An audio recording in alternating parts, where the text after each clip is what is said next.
Ms. Demings. Thank you so much, Mr. Chairman, and I also want to mention our subcommittee chair and thank Chairwoman Bass for her leadership. Thank you to all of the witnesses and for your endurance. It's worth it. Mr. Floyd, my family and I, along with my constituents in Florida, join you in grieving the death of your brother, George. I know that Ms. Underwood Jacobs is not here any longer, but my family and I and my constituents also join her in the death of her brother, Patrick. I have attended many law enforcement funerals, more than I care to admit, and we are outraged about both deaths. But let me say this. As law enforcement officers, we are held, they're held to a higher standard. I'm sure Ms. Underwood Jacobs' brother deserved to wear the uniform. Everybody does not. And that's why we are here today. I come before you as the mother of 3 beautiful black sons. I also come before you as a former social worker and a former police chief. Many have tried to frame this tragic event as an us versus them situation. That's not what this is. This is not about the community being against the police or the police being about the community. It's much bigger than that.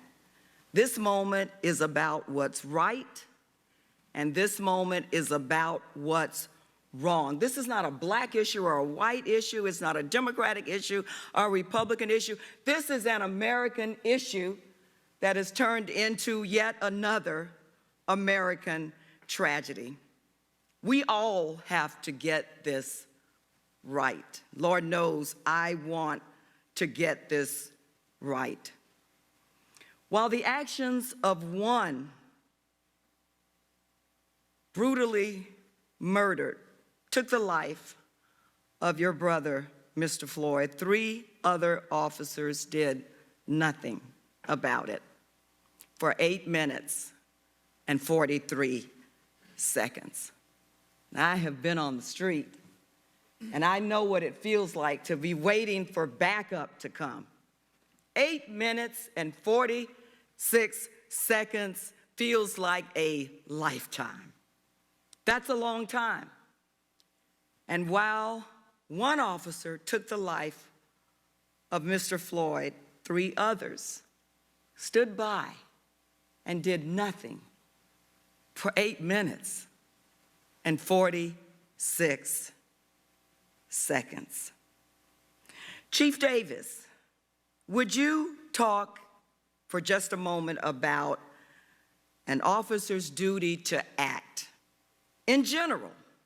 An officer's duty to act. For example, if they received a call for service, does an officer have the ability to simply refuse to go to that call?